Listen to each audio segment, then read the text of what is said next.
నా అతిక్రమములన్నీ తుడిచివేసి నీ ప్రజలతో మాట్లాడండి. రాయిని మట్టిని వాడుకున్న దేవుడు నన్ను కూడా వాడుకునము.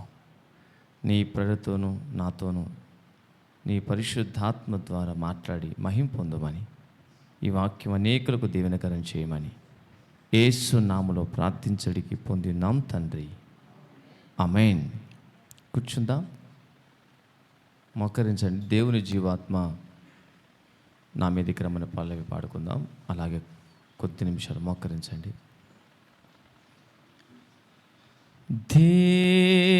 దేవుని జీవాత్మా నా మీదికి రాము. దేవుని జీవాత్మా నా మీదికి రాము. విరాచు వాంచు మలాచు నింపు దేవుని జీవాత్మా నా మీదికి రాము. Thank you lord. నీ పరిశుద్ధాత్మ చేత తాకి మహిమ పొందు, నడిపించు. యేసు పేరిట అడుగుచున్నాం తండ్రి, ఆమేన్. కూర్చుందా.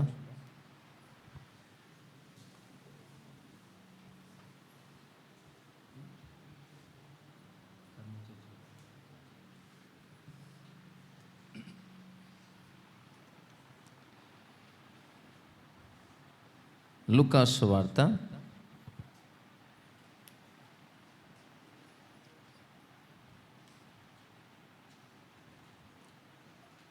22వ అధ్యాయము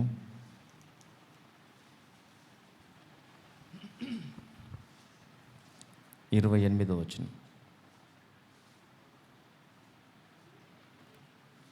లూకా సువార్త 22వ అధ్యాయం 28. నా శోధనలలో నాతో కూడా నిలిచి ఉన్నవారు వీరే. ఆమేన్.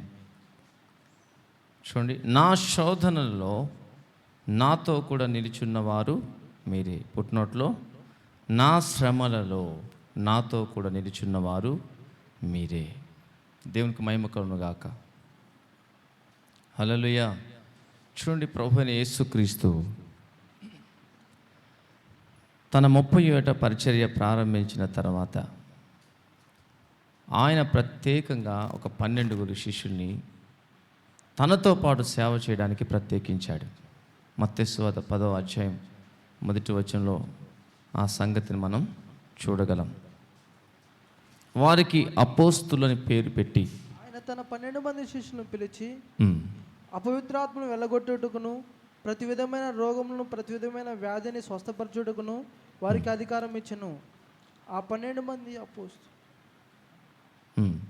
మంది అపోస్తుల పేర్లు ఏవనగా, చాలు, 12 అపోస్తుల్ని ప్రత్యేకంగా ఆయన పిలిచినాడు. ఆయన రాత్రంతా ఒకరోజు కొండలో గడిపి లూకా సువార్త 6వ అధ్యాయం 12-13 వచనాల్లో ఆ దినముల యందు ఆయన ప్రార్థన చేయుటకు కొండకు వెళ్ళి ఆ దినములందు ఆయన దేవుని ప్రార్థించయందు రాత్రి గడిపెను. ఉదయమైనప్పుడు ఆయన తన శిష్యుల్ని పిలిచి వారిలో 12 మందిని ఏర్పరిచి వారికి అపోస్తులు అని పేరు పెట్టెను. దేవునికి మహిమ కలుగును గాక. ఆయన పరిచర్య ప్రారంభించినప్పుడు ఒంటరిగా సేవ చేయడానికి, ఒంటరిగా వెళ్ళడానికి ఆయన అంగీకరించక ఆయనతో పాటు ఎల్లప్పుడూ పరిచర్య చేయడానికి తనతో పాటు కలిసి దేవుని రాజ్యం విషయంలో ప్రయాసపడడానికి సుమారు 12 మందిని ఏర్పరచుకున్నాడు. దేవునికి మహిమ కలుగును గాక.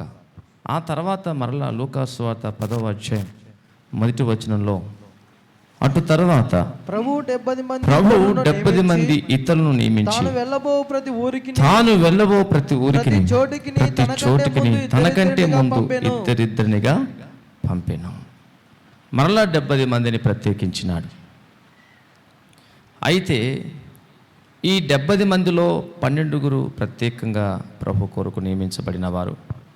మరలా 12 కూడా అందులో 3 దేవుడు మరింత ప్రత్యేకంగా పిలుచుకున్నాడు. ఒకసారి మత్తయి సువార్త అక్కడే 26వ అధ్యాయంలోనే యేసు ప్రభువే స్వయంగా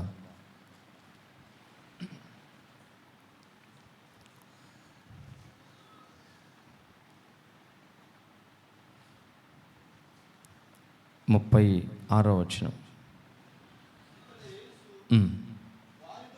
ఇష్టమైన అనబడిన చోటికి వచ్చి నేను అక్కడికి వెళ్ళి ప్రార్థన చేసి వచ్చే వరకు మీరిక్కడ కూర్చుండని శిష్యులతో చెప్పి పేతురును జెబెదయి 2 కుమారులను వెంట పెట్టుకుని పోయి చింతాక్రాంతుడగుటకును మొదలుపెట్టెను. చాలు. ముందుగా గెస్సెమనే తోటకి శిష్యులందరూ కలిసి వచ్చినారు. అక్కడే శిష్యుల్ని కూర్చోమని చెప్పి 3 మాత్రం వెంట పెట్టుకుని వెళ్ళాడు. ఒకరు పేతురు, మరిద్దరు జెబెదయి 2 కుమారులు యోహాను, యాకోబు. మరలా ఈ 3 ప్రత్యేకించుకున్నాడు ప్రభు. దేవునికి స్తోత్రం కలుగును గాక. హల్లెలూయా. ఒక చిన్నదాని చనిపోయినటువంటి ఒక అమ్మాయిని లేపేటప్పుడు కూడా ఈ 3 వెంట పెట్టుకుని వెళ్ళాడు. చూడండి, పరిచర్య చేసేటప్పుడు ప్రభు, సేవకు వచ్చేటప్పుడు ప్రభు ఆయన ప్రార్థనతో ప్రారంభించిన తర్వాత, ఉపవాస ప్రార్థన చేసి దేవుని చిత్తానుసారంగా సేవ ఆరంభించిన తర్వాత ఆయనతో పాటు పరిచర్యలో ఎల్లప్పుడూ ఉండడానికి, తను మరణం వరకు తనతోనే ఎల్లప్పుడూ సేవ చేయడానికి దేవుడు ఈ రీతిగా పనిచేసినాడు. వీరి గురించే ప్రభు అంటున్నాడు, నాతో కూడా నా శ్రమలలో, నా శోధనలో నాతో కూడా నిలుచున్నవారు మీరే అని వారి గురించి సాక్ష్యం ఇచ్చాడు. ఎవరైతే యేసుక్రీస్తుతో పాటు నిలిచి ఉన్నారో వారి విషయమే ప్రభు గొప్ప వాగ్దానం కూడా చేశాడు. నేను ఈ రాజ్యమును పరిపాలించేటప్పుడు 12 సింహాసనాల మీద మిమ్మల్ని కూర్చుండబెడతాను అని కూడా వాగ్దానం చేశాడు. దేవుని మహిమ కలుగును గాక. హల్లెలూయా. చూడండి, దేవుడుగా ఉన్నటువంటి యేసుక్రీస్తు భూమి మీదికి నరుడిగా రావటం ఒక అద్భుతం. ఆయన అన్ని విషయంలో కూడా మన వంటి వాడిగా, అంటే ఒక మనిషికి ఏ విధమైనటువంటి సరిహద్దులు పరిమితులు ఉంటాయో ఆ విధంగానే యేసుప్రభు ఈ భూమి మీద జీవించినాడు. బోధకుడు ప్రభు అయిన సృష్టికర్తతో సమానమైన యేసుక్రీస్తు నరుడిగా ఈ భూమి మీదకి దిగి వచ్చినప్పుడు ఆయనకే సహాయకులు, జతపనివారు, తోటివారు అవసరమైతే దేవునికి మహిమ కలుగును గాక. నీకు నాకు ఎంతో అవసరం. యేసుక్రీస్తు ప్రభు శ్రమలు, శోధనలు ఎదుర్కొనేటప్పుడు ఆయన ఆదరించడానికి, ఆయనతో పాటు ఉండి బలపరచడానికి, ఆయనతో ఉండి భారం పంచుకోవడానికి ఆయనకే సహాయకులు అవసరమైతే, ప్రియ సహోదరి సహోదరుడా, నీకు నాకు సహాయకులు అవసరం. దేవునికి మహిమ కలుగును గాక.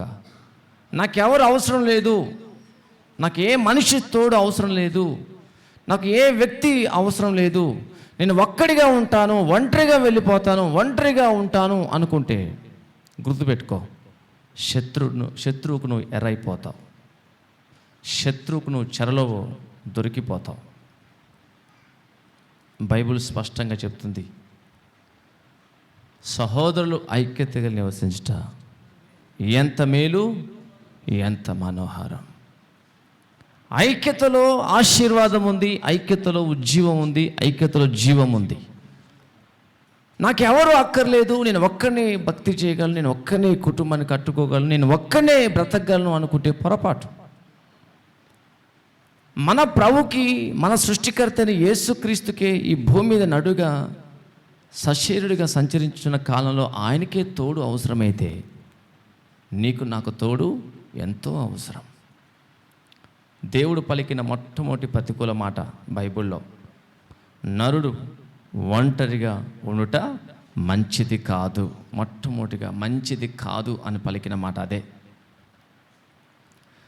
సమస్తం మంచిది మంచిది మంచిది అనుకుంటూ వచ్చాడు ప్రభు. కానీ ఒక్క విషయంలో మాత్రమే మంచిది కాదు అన్నాడు. ఏమిటది మంచిది కానిది? ఏమిటది? ఒంటరిగా ఉండుట. ఇది కేవలం వివాహం వరకు మాత్రమే కాదు, వివాహం అయిన వారికి కూడా, సేవలో ఉన్న వారికైనా, ఏదైనా ప్రాముఖ్యమైనటువంటి పని చేసేటప్పుడైనా ప్రతి వ్యక్తికి ఒక తోడు అవసరం. ఇందులో నుంచే స్నేహం అనేది పుట్టింది. దేవునికి మహిమ కలుగును గాక. ఇందులో నుంచి ఏం పుట్టింది? స్నేహం అనేది పుట్టింది. స్నేహితులు ఎంత అవసరమో యేసు ప్రభువుకి బాగా తెలుసు. యోహాను సువార్త 15వ అధ్యాయంలో ఆయన ఏమన్నాడు? యోహాను సువార్త 15వ అధ్యాయం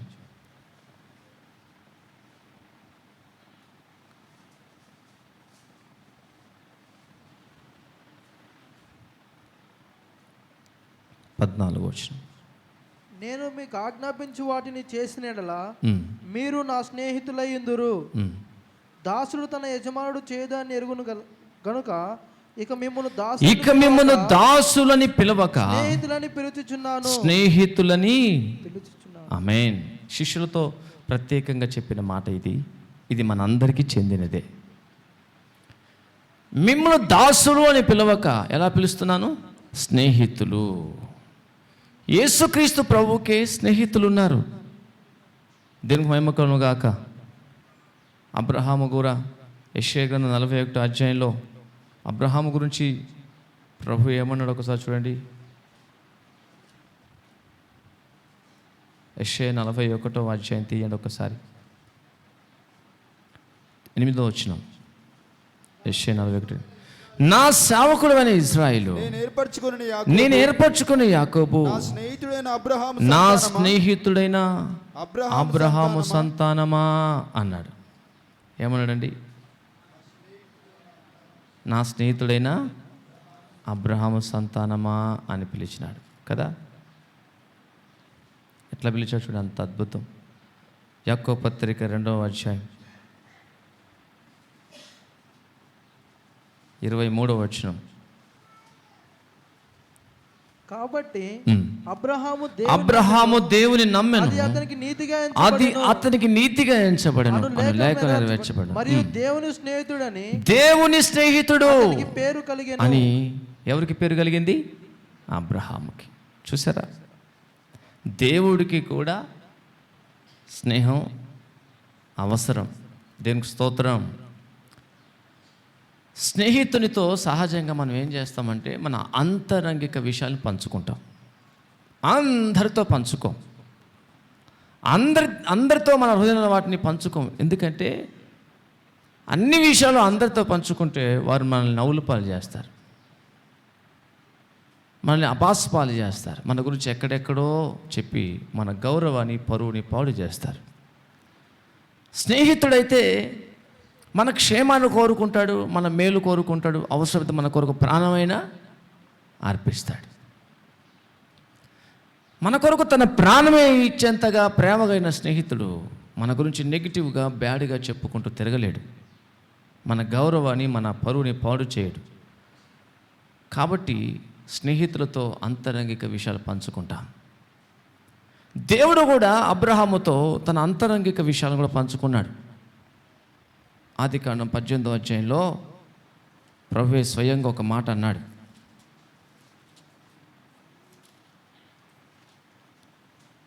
ఆదికాండం 18వ అధ్యాయము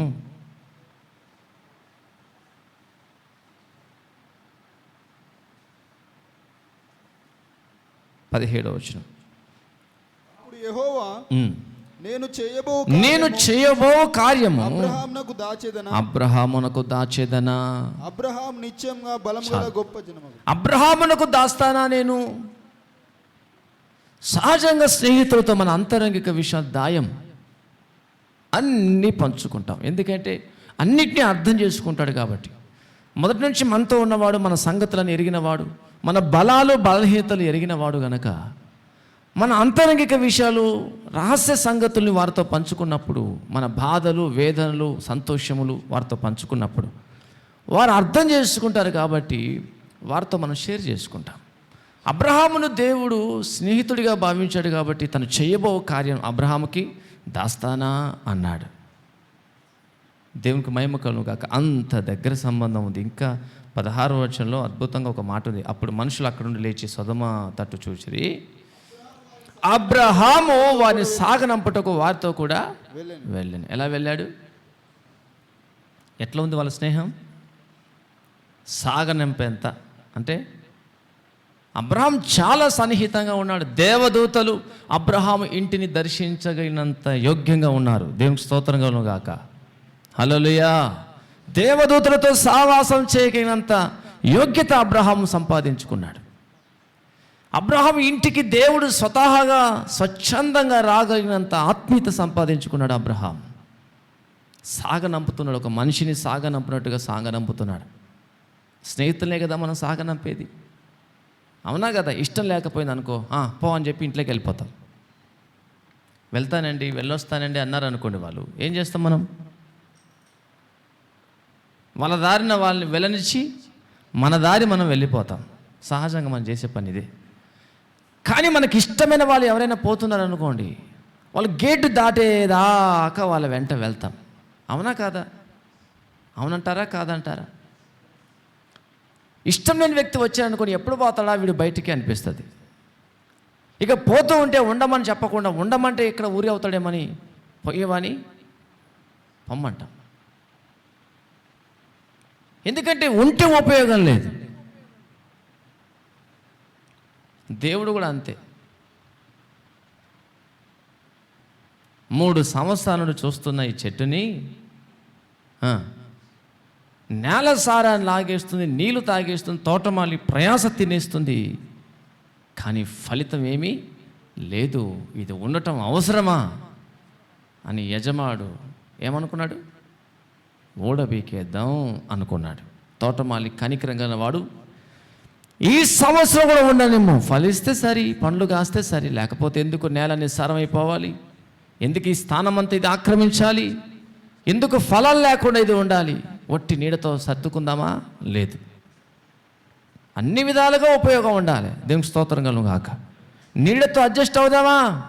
అదే స్థానంలో ఇంకో చెట్టును కనుక నాటగలిగితే విస్తారంగా ఫలిస్తుంది. నీడకు నీడ, ఫలాలకి ఫలాలు ఇస్తుంది. కాబట్టి ఈ చెట్టు ఎందుకు ఉండాలని చెప్పి దాన్ని తీసేశాడు. తీసేయాలి అనుకున్నాడు. కానీ తోటమాలి ఈ సంవత్సరంలో ఉండనేమో అన్నాడు. కనికర పడినాడు. ఆ సంవత్సరం కూడా ఫలించలేదు అనుకోనండి. దానివల్ల ఉపయోగం ఏమి? ఉపయోగం లేని దానిని తొలగిస్తాం. మంచోని ₹1 ఉంచి జాగ్రత్త చేసుకుంటాం, అవునా కదా? మీరే చెప్పండి. మంచివాడికి ఏం చేస్తాం? ఒక ₹10 ఇచ్చి దగ్గర తీసుకోవాలి అంటారు. గుర్తుందా లోక సామెత? మంచివాడికి ఒక ₹10 ఇచ్చి దగ్గర తీసుకోవాలంట, చెడ్డవానికి ఒక ₹10 ఇచ్చి దూరం చేయాలంట. బుక్కవాని తైలంలో చచ్చిన ఈగలు ఏం చేస్తాయి? మిగతా తైలాన్ని అంతటినీ కంపు కొట్టేస్తాయి. ఒక పాపాత్ముడు అనేక మంచి పనుల్ని చెరిపివేస్తాడు. కాబట్టి సాగనంపేటప్పుడు ఎలా సాగనంపుతామంటే, మనకెవరైతే ఇష్టం ఉంటుందో వారి దగ్గరికి వెళ్తాం. వెళ్తున్నంతసేపు టాటా చెప్తాం. దేవునికి మహిమ కలుగును గాక. కనబడేంతవరకు ఏం చెప్తాం? టాటా టాటా అని ఊపుతానే ఉంటాం చెయ్యి. ఇక కనబడట్లేదు అనుకున్నప్పుడు వెళ్ళిపోతాం. అంత దగ్గర సంబంధం ఉంది అబ్రహాముకి దేవుడికి. దేవునికి స్తోత్రం కలుగును గాక. హల్లెలూయా. ఎందుకంటే దేవుడు చెప్పిన ఏ మాట కూడా అబ్రహాము కాదు అని చెప్పలేదు. ఏది చెప్పినా సరే కాదు అనే పదం రాలేదు. అందుకనే యోహాను సువార్త 15వ అధ్యాయంలో కూడా ప్రభువు ఏమన్నాడు? నేను ఆజ్ఞాపించిన వాటిని మీరు చేస్తే నాకేమై ఉంటారు? స్నేహితులై ఉంటారు. మన స్నేహితులు ఏది అడిగినా సాధ్యమైనంత వరకు శక్తి వంచన లేకుండా మన కొరకు చేయడానికి ప్రయాసపడతాడా లేదా? చెప్పాలి. నా స్నేహితునికి అవసరం వచ్చింది, నా స్నేహితునికి సమస్య వచ్చింది, నా స్నేహితునికి కష్టం వచ్చింది, దీన్ని ఏదో విధంగా తీర్చాలి అనే పరితాపం ఉంటుంది నిజమైన స్నేహితుల్లో. వాని బాధ వాడు పడతాడు, వాని సావు వాడు చేస్తాడు, నాకెందుకు అన్నట్టు ఉండడు నిజమైన స్నేహితుడు. అబ్రహాము కూడా దేవునికి స్నేహితుడు ఎలా అయ్యాడంటే ఏది చెప్పినా దాని గురించి నో అనే పదం చెప్పలే, ఎస్ అన్నాడు అంతే. దేవునికి స్తోత్రం కలుగును గాక. అబ్రహామా ఇస్సాకును బలిగా అర్పించు అని అడిగాడు. అంటే అబ్రహాం ఏమన్నాడు? ప్రభువా, నువ్వు బలిని కోరు వాడవు కావు కదా, నువ్వు కనికరమునే కదా కోరేది, నీకు ఈ ఆలోచన ఎందుకు కలిగింది? కనికర సంపన్నుడా, నా కుమారుని బలి కోరమని అడగవద్దు, ఒకసారి తిరిగి ఆలోచించుకో అని ప్రార్థన చేయలేదు అబ్రహాం. నా దేవుడు బలిని కోరినాడు అంటే దాని వెనక ఏదో గొప్ప ప్రణాళిక ఉంది. భవిష్యత్తు తరానికి ఒక సాదృశ్యాన్ని దేవుడు స్థాపించాలనుకున్నాడు. దేవుని మహిమ కలుగును గాక. తన అద్వితీయ కుమారుడైన యేసు క్రీస్తుని ఈ భూమి మీదకి ప్రాయశ్చిత్తముగా బలి అవ్వడానికి, నిత్యమైన గొర్రెపిల్లగా ఉండడానికి తన కుమారుడైన యేసుక్రీస్తుని ఈ భూమి మీదకి పంపాలి. అయితే ఈ భూమి మీద కూడా తన కుమారుని దేవుని కొరకు ఇవ్వగలిగిన వ్యక్తి ఒకరు ఉండాలి. దేవునికి స్తోత్రం కలుగును గాక. హల్లెలూయా. అబ్రహాము మనసు దేవుని మనసు పెనవేసుకుని పోయినాయి. వారి ఇరువురు ప్రాణ స్నేహితులు. దేవునికి స్తోత్రం కలుగును గాక. వారు ఎటువంటి వారు? ప్రాణ స్నేహితులు. అబ్రహాముకు ఏ హాని జరగనివ్వలేదు దేవుడు. ఒక పనికి మళ్ళీ రాజు అబ్రహాం భార్యను తీసుకెళ్ళి అంతఃపురంలో పెట్టుకున్నాడు. ఎవరు అందంగా కనబడితే వాళ్ళ వైపు చూసే పనికి మాలోడు. దేవుడు ఏం చేశాడు? బీ కేర్ఫుల్, నువ్వు చేర్చుకున్న స్త్రీ ఎవరు అనుకుంటున్నావు? నా స్నేహితుని భార్య. దేవునికి స్తోత్రం కలుగును గాక. హల్లెలూయా. నా స్నేహితుని భార్య జోలికి పోయావా చస్తావు కొడక అన్నాడు. దీనికి మహిమ కలుగును గాక. బీ కేర్ఫుల్, జాగ్రత్తని వార్నింగ్ ఇచ్చాడు. రాత్రి గజ గజ వణికినాడు. పొద్దున్నే పిలిపించాడు అబ్రహాం. నాయనా, ఎందుకు ఇంత పని చేశావు? మర్యాదగా అబ్రహాం భార్యను అప్పగించేసి పవిత్రముగా కాపాడినాడు దేవుడు. దీనికి మహిమ కలుగును గాక. హల్లెలూయా. అబ్రహాము ఎన్నడూ దేవుని మాటకు వ్యతిరేకంగా చెప్పలేదు. కొడుకునిమ్మంటే కొడుకునివ్వడానికి రెడీగా ఉన్నాడు. కానీ దేవుడు తీసుకోలే, పరిశోధించాడు అంతే. దేవునికి స్తోత్రం కలుగును గాక. ఆ తర్వాత హాగరుకు ఒక కుమారుడు ఇష్మాయిలు. అప్పుడు కూడా బ్రహ్మ, హాగరు ఇష్మాయిలు నీకు చెందినవారు కారు, పొరపడ్డావు, శారా మాట విని దారి తప్పావు, ఒకసారి వారి మార్గాన వారిని పంపించేయి అన్నాడు. అబ్రహాం కొంచెం బాధ అనిపించినా సరే, కన్న కొడుకే కదా, అవునా కదా, బాధ అనిపించినా సరే పంపించేశాడు. దేవుడి కంటే అబ్రహాముకి ఎవ్వరు ముఖ్యం కాదు. దేవుడి కంటే అబ్రహాముకి ఎవరు ప్రాముఖ్యం కాదు. దేవుడు తర్వాతే అన్న, దేవుడు తర్వాతే అక్క, దేవుడు తర్వాతే చెల్లె, దేవుడు తర్వాతే భార్య, దేవుడు తర్వాతే పిల్లలు. మనకైతే దేవుడు లాస్ట్, గెట్ లాస్ట్ అన్నట్టు లాస్ట్కు పెడతాం దేవుణ్ణి. అందుకే అబ్రహాం స్నేహితుడయ్యాడు. దేవునికి మహిమ కలుగును గాక. హల్లెలూయా. నీ కుమారుని దేవుడు సేవకిమ్మంటే ఇస్తావా? దేవుడు నిన్ను సేవకు రమ్మంటే వస్తావా? అబ్రహాముని దేవుడు పిలిస్తే ఏమన్నాడు చెప్పండి? నీ దేశం యుద్ధ నుండి, నీ బంధువుల యుద్ధ నుండి, నీ ఇంటి వారి యుద్ధ నుండి నేను చూపించే దేశానికి రావాలి అబ్రహామా అని ఆదికాండం 12:1 పిలిస్తే ఏమన్నాడు? శారాను అడిగి చెబుతా ప్రభా, మరి ఇంట్లో ఆడపిల్లలు ఒప్పుకుంటేనే కదా ఏ పనైనా చేసేది. ఇంట్లో అమ్మ నాన్న అడుగు వస్తా ప్రభా, ఇంతకాలం ఈ దేశంలో ఉన్న 2 సంవత్సరాలు ఉంటా ప్రభా. ఇలాంటివి ఏమీ చెప్పలేదు ఆయన. దేవునికి మహిమ కలుగును గాక. మనలాగా బైబిల్ కూడా లేదు, బోధించేవాళ్ళు ఎవరూ లేరు, ఇలాగ ప్రసంగించి బోధించి చెప్పేవారు ఎవరు లేరు. అబ్రహాముకి పరిశుద్ధ గ్రంథమేమీ లేదు. దేవుని స్వరాన్ని గ్రహించి గుర్తుపట్టి లోబడాడంతే. అబ్రహాం నమ్మకమైన మనసు గలవాడని బైబిల్ చెప్తుంది. దేవునికి మహిమ కలుగును గాక. అందుకే అబ్రహాం అయ్యాడు స్నేహితుడు. ఎవరు స్నేహితుడు? దేవుని స్నేహితుడు. అబ్రహాం ఒక్కడేనా దేవుని స్నేహితుడు? ఇప్పుడు నీవు కూడా నేను కూడా మనమందరం యేసు చెప్పినట్లు చేస్తే ఏమవుతాం?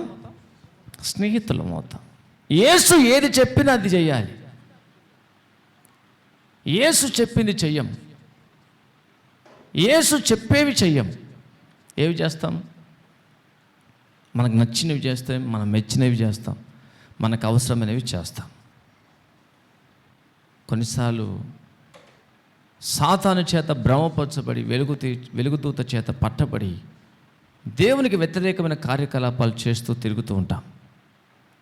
గుర్తుపెట్టుకో, ఏదైనా చేయి, దేవుని చిత్తం చేస్తే నిరంతరం నిలిచి ఉంటావు. దేవునికి స్తోత్రం కలుగును గాక. లోకము దాని ఆశ ఏమవుతుంది? గతించిపోతుంది, ఏదో ఒక రోజు గతించిపోతుంది.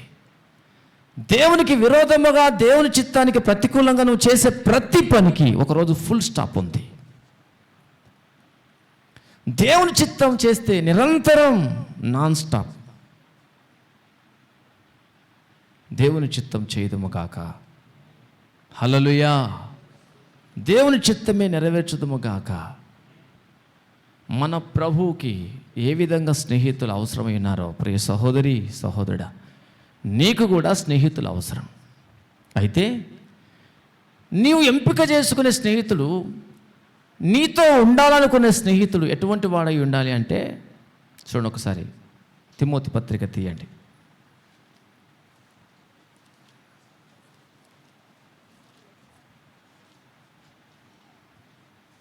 2 తిమోతి 2వ అధ్యాయము 22వ వచనం. నీవు యవనేచ నుండి పారిపోము, పవిత్ర హృదయులై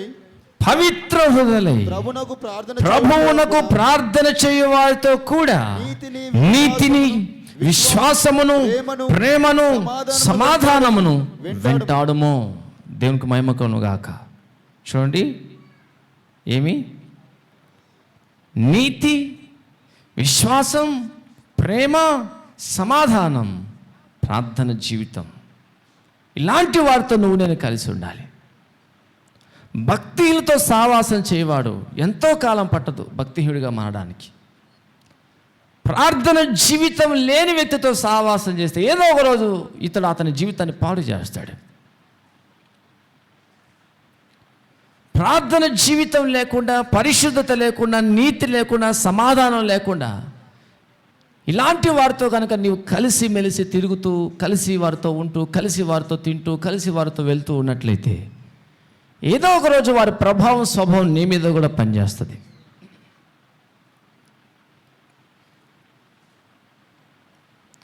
నీవు స్నేహం చేసేవారు ఎలా ఉండాలి, నీకు స్నేహితులైన వారు ఎలా ఉండాలి అంటే, ఇలాంటి వారు ప్రార్థన చేసేవారు. నీవు ప్రార్థన చేసేవారి మధ్య ఉండాలి. ప్రార్థన చేసే వారితో కూడా నువ్వు ప్రార్థన చేయాలి.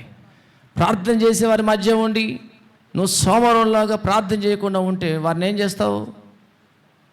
పాడు చేస్తావు. ప్రార్థన చేసేవారితో ఉంటూ నీవు కూడా ప్రార్థన చేయాలి.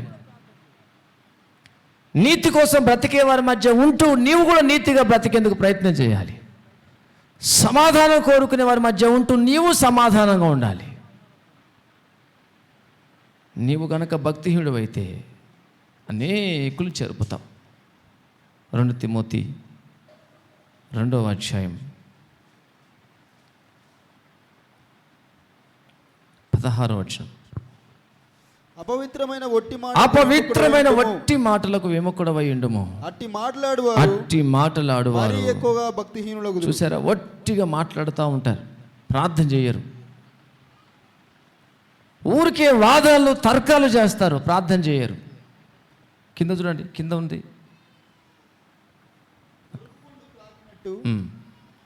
కొరుకు పండు ప్రాకినట్టు వారి మాటలు. చూసారా, కొరుకు పండు క్యాన్సర్ ప్రాకినట్లు వారి మాటలు ప్రాకుతాయి అంట. అవును, వట్టిగా వారు మాట్లాడుకుంటూ, వాదనలు పెట్టుకుంటూ, తర్కాలు పెట్టుకుంటూ, ఆ వాదనలో వివేకం ఉండదు, ఆ వాదనలో సత్యం ఉండదు, ఆ వాదనలో న్యాయం ఉండదు. ఏది తోస్తే అది, ఏది అనిపిస్తే అది, ఎదుటివాని ఎలా చుక్కలు పెట్టాలో, ఎదుటివాని ఎలా గెలవాలనే తపన తప్ప, నేను చెప్పే మాటలో, నేను మాట్లాడే మాటలో ఎంతవరకు న్యాయం ఉంది, ఎంతవరకు సత్యం ఉంది, ఎంతవరకు యథార్థత ఉందని ఆలోచించేవారు తక్కువ. మూర్ఖపు మాటలు మాట్లాడి, వ్యర్థమైన మాటలు మాట్లాడి, కొరుకు పుండు ప్రాకినట్టుగా, క్యాన్సర్ పాకినట్టుగా వారి మాటలు ప్రాకుతూ ఉంటాయి. వీటి వల్ల లాభమేమి లేదు. ఎక్కువగా మాట్లాడేవాడు ప్రార్థన చేయలేడు. ఎక్కువగా ప్రార్థన చేసేవాడు తక్కువగా మాట్లాడతాడు. విస్తారంగా మాట్లాడేవాడికి ప్రార్థనాత్మ ఉండదు. మనుషుల దగ్గర అనవసరంగా, అవసరం లేకపోయినా సరే కల్పించుకొని మాటలు మాట్లాడతారు. భలే మాట్లాడతారు. కొత్త వ్యక్తితో మాట్లాడడానికి కొన్ని మాటలు వెతుక్కోవాల్సి వస్తుంది. నాకు సువార్త చెప్పేటప్పుడు ప్రభు గురించి చెప్పగలను, కానీ వారి గురించి వారితో మాట్లాడేటప్పుడు ఏం మాట్లాడాలో కొన్ని మాటలు వెతుక్కోవాల్సి వస్తుంది నా మనసులో. వీరితో ఏమనాలి, ఏ మాట మాట్లాడాలి అని. కొంతమంది కొత్త వాళ్ళతో కూడా అరగంట సేవలు మాట్లాడగలరు. అన్నోన్ కాల్స్ వస్తే కూడా వాళ్ళని ఎలాగా మేనేజ్ చేస్తారో కానీ, ఎట్లా మాట్లాడతారో కానీ, వారితో కూడా చాలా సేవలు మాట్లాడగలరు. వారితో కూడా సంబంధాన్ని ఏర్పరచుకోగలరు. అంత నాలెడ్జ్ ఉంటుంది వీళ్ళకి. కానీ ఇలాంటి వారు ఎక్కువ శాతం ప్రార్థన పరులు అయి ఉండరు. దేవునితో వీరికి సంబంధం ఉండదు. ముచ్చట్లాడడానికి వీరికి బలం వస్తుంది, మాటలు చెప్పడానికి వీరికి బలం వస్తుంది. ప్రార్థన చేయడానికి మాత్రం ఎక్కలే నీరసం వస్తుంది. మాట్లాడడానికి బలహీనత వస్తుందా? రాదు. అదే శనివారం మా ఆరాధనకు రాకుండా ఇంటి దగ్గర మాటలు పెట్టమని చెప్పండి, 12 దాకా మాటలు పెడతారు. మందిరం దగ్గరికి రమ్మని చెప్పండి, నోరే రాదు బయటికి. ఎక్కలేని నీరసం వస్తుంది. ప్రార్థన అంటే చాలు వాళ్ళకి ఏమొస్తుంది? నీరసం రావు, నిద్ర రావు. వీళ్ళిద్దరు వస్తారు. మాటలకి ఉత్సాహం రావు, ఉజ్జీవపు రావు. ఇద్దరు వస్తారు. కొరుకుడు పురుండు పాకినట్లు పాకుతాయంటే వీరి మాటలు. కాబట్టి ప్రియ సహోదరుడా, సహోదరి, విస్తారమైన మాటలు మాట్లాడే వాళ్ళతో, భక్తిహీనంగా ఉండే వారితో నువ్వు సహవాసం చేస్తే ఏదో ఒక రోజు నీ ఆత్మీయత కూడా పాడైపోతుంది. నీవు ఉన్న ఆత్మ సంబంధమైనటువంటి ఆత్మీయులు పాడు చేసుకుంటూ కూర్చుంటావు అంతే. ఎవరైనా సరే, నేనైనా నువ్వైనా. నువ్వు మోకరించి ప్రార్థన చేయకపోతే, పరిశుద్ధ గ్రంథాన్ని ధ్యానించకపోతే, దేవుని వాక్యానికి విధేయత చూపకపోతే, దేవుని వాక్యానికి లోబడకపోతే, సంఘానికి పట్టిన చీడ పురుగు నువ్వే. నువ్వు తీసివేయబడితేనే సంఘం బాగుపడుతుంది.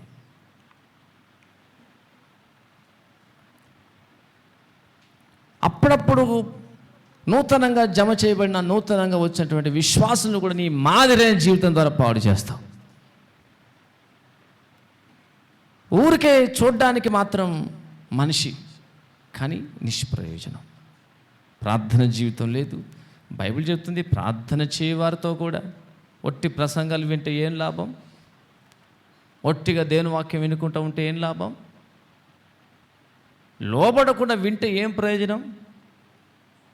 యెషయా గ్రంథంలో ఒక మాట అన్నాడు ప్రభు.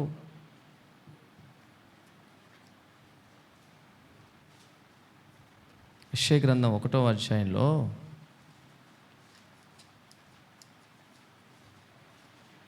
1వ అధ్యాయము 12వ వచనం. నా సన్నిధిని కనబడవాలని మీరు వచ్చుచున్నారే, నా ఆవరణ త్రొక్కుటకు మిమ్మును రమ్మన్నవాడెవడు? మీ నైవేద్యం వ్యర్థం. చాలు. ఎవరు రమ్మన్నారు మిమ్మల్ని? ప్రయాసపడి భారం మోస్తున్న సమస్త జనులారా నా యుద్ధకు రండి అని ఎవరిని పిలిచినాడు? ప్రయాసతో నలిగిపోతున్న వారిని, దేవుని కోసం బ్రతకాలని, ధర్మశాస్త్ర కాడి మేము మోయలేమని, దేవుని సన్నిధి కావాలని పరితపించే ఆత్మగల వారిని రమ్మన్నాడు. ఊరికే కాలయాపనకు వచ్చి కూర్చొని ప్రార్థన చేయకుండా, ఆరాధన చేయకుండా, విన్న వాక్యం ప్రకారం జీవించకుండా, విన్న వాక్యం ప్రకారం లోబడకుండా, ఏదో నామకార్థంగా వచ్చి కూర్చున్న వాళ్ళని రమ్మన్లా దేవుడు. నీవే వస్తున్నావు. రాకపోతే ఏమంటారో, రాకపోతే అడుగుతారేమో అని, కనబడకపోతే భక్తిహీనుడైపోయాడు, లోకంలో కలిసిపోయాడు, దిగజారిపోయినాడు అంటారేమని, చెడిపోయినాడు, చెడిపోయిన జీవితాన్ని జీవిస్తున్నాడు, ఒక పరిశుద్ధమైన సావాసాన్ని దేవుని కోసం బ్రతికే ఒక పరిశుద్ధ గుంపును వదిలిపెట్టి లోకంలో కలిసిపోయాడు, నామకార్థ సంఘాల్లో కలిసిపోయాడని ఇక్కడ చెడ్డ పేరు వస్తుందేమో అని నిన్ను మోసం చేసుకొని ఏదో కనబడాలి కాబట్టి కనబడుతున్నావు. ఏం ప్రయోజనం దానివల్ల వచ్చే లాభం ఏంటి? నీ స్థానంలో ఒక ప్రార్థన పరుడు ఉంటే ఎంత బాగుంటుంది. నీ స్థానంలో మొదటి శతాబ్దపు క్రైస్తవ్యాన్ని చూడాలని ఆశించే వ్యక్తి ఉంటే ఎంత బాగుంటుంది. నీ స్థానంలో దేవుని కొరకు ఆత్మల్ని గెలవాలి అని పరితపించే వ్యక్తి ఉంటే ఎంత బాగుంటుంది. ఇంకెంతకాలం సంఘాన్ని పాడు చేస్తావు? ఇంకెంతకాలం నీ చుట్టూన్న వారిని భక్తిహీనులుగా మార్చేస్తావు?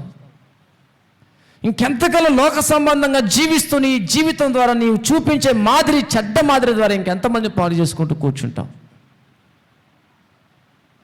నీ ద్వారా ఆత్మరక్షణ పొందాలి, నీ ద్వారా ఉజ్జీవింపబడాలి, నీ ద్వారా ఆత్మీయత రగులుకోవాలి. నీ చెడ్డ మాదిరి ద్వారా అనేకుల్ని, ఉన్నవారిని పాడు చేస్తున్నాం, కొత్తవారు రాకుండా అడ్డుబండగా మారిపోయాం. ఎవరిని ఆకర్షిస్తావు నీవు? ఎవరిని ప్రభావితం చేస్తావు? ప్రార్థన జీవితం లేకుండా ఎవరు నీ ద్వారా రక్షించబడతారు?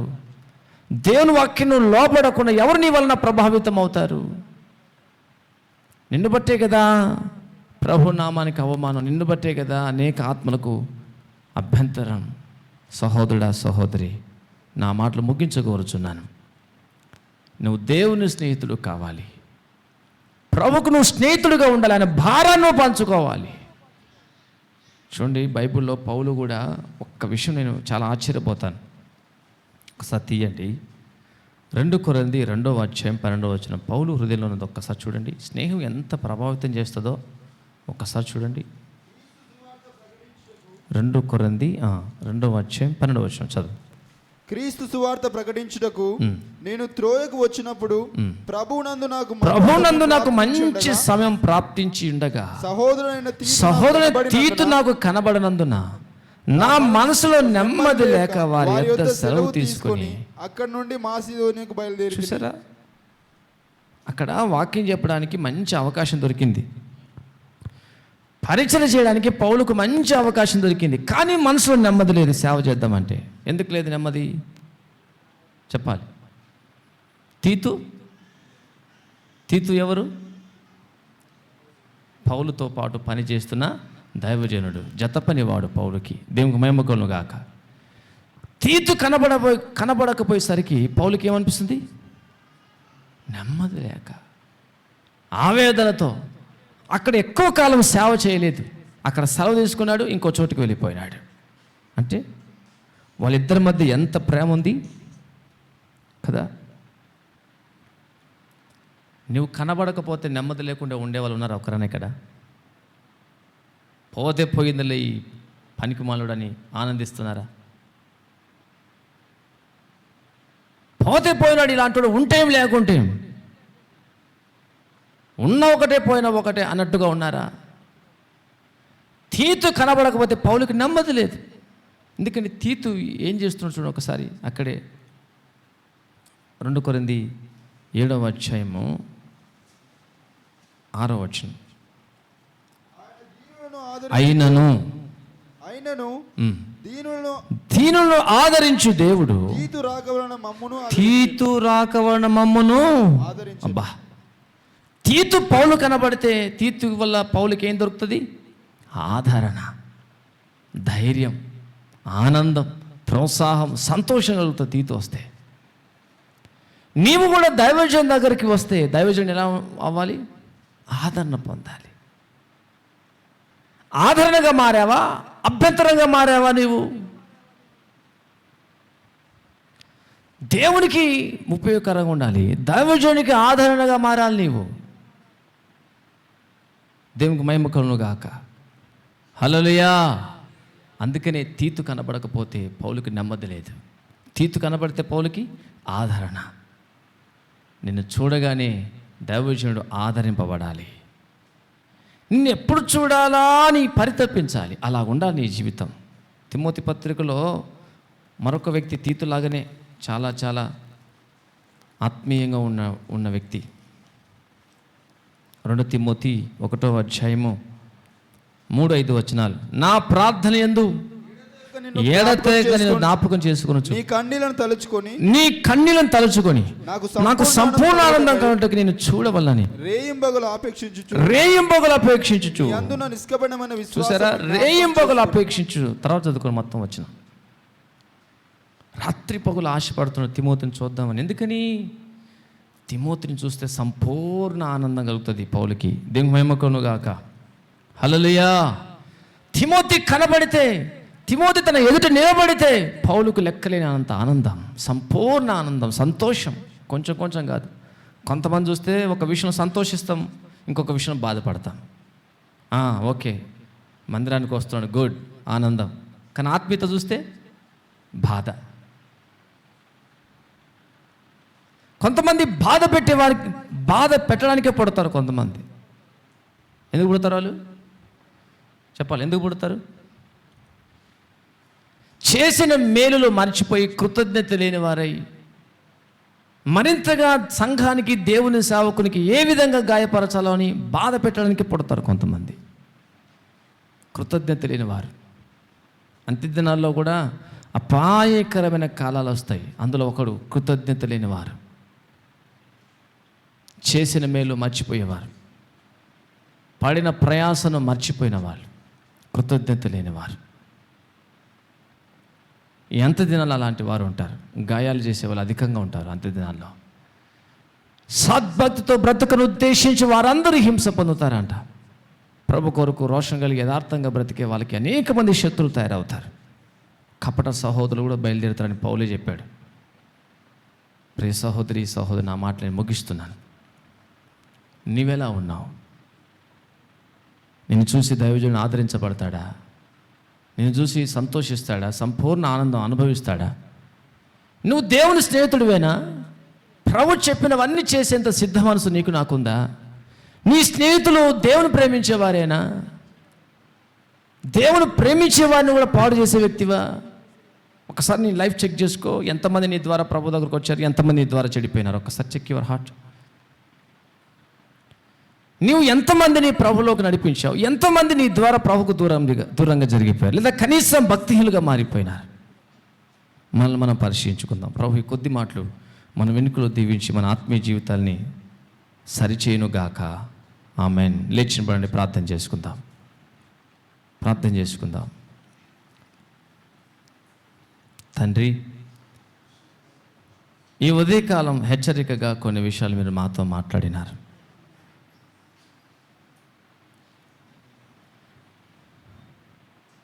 సృష్టికర్తవై ఉన్న నీవు మానవ ఆకారంతో ఈ భూమి మీదకి వచ్చినప్పుడు నీకు కూడా స్నేహితులు అవసరమై ఉన్నారు.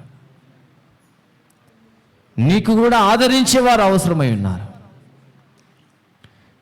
నీకు కూడా శోధనలో నిలిచి ఉండేవారు అవసరమై ఉన్నారు. నేనెంతటి వాని తండ్రి, నాకు అవసరం. నిన్నొక్కనే పని చేయగలను అన్న గర్వం నా నుండి తీసివేయి. నేనొక్కనే కార్యం చేయగలను అన్న అహం నా నుండి తీసివేయి. దీనత్వం నాకు దయచేయి. దీన మనసు నాకు దయచేయి.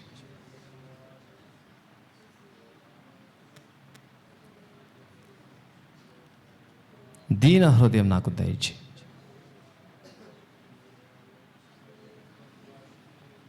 జీవాధిపతి, సాత్వికమైన హృదయం నాకు దయచేయి.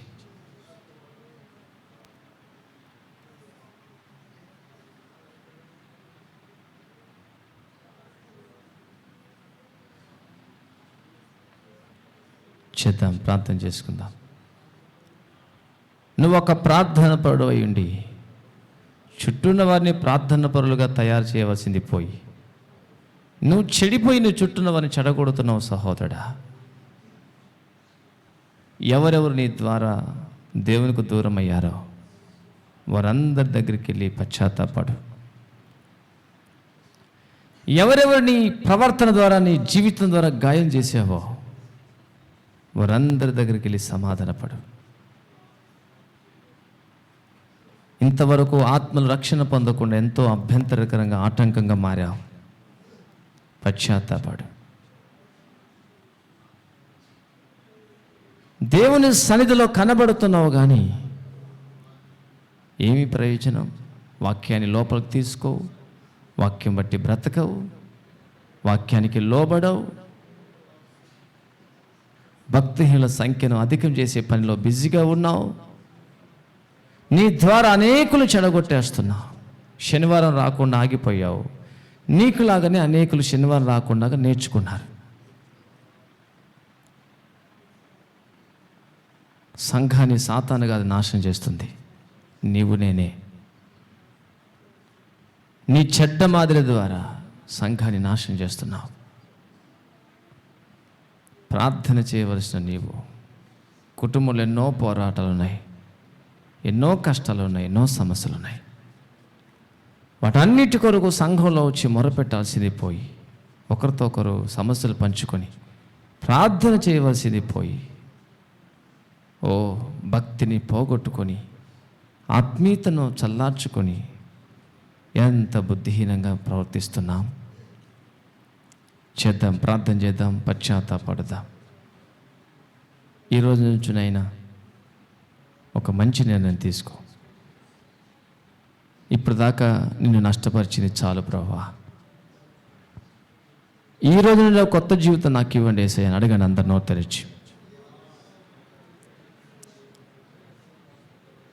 అబ్రహాము దేనికి అవిధేయత చూపలేదు, ఎదురు మాట్లాడలేదు, కాదు అని చెప్పలేదు. లోబడినాడు యేసయ్య. లోబడే హృదయం నాకు ఇవ్వండి.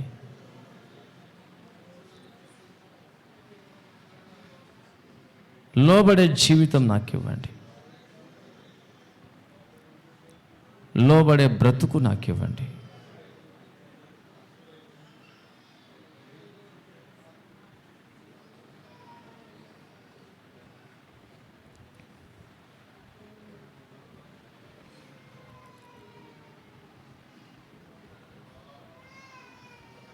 నా మంచి తండ్రి,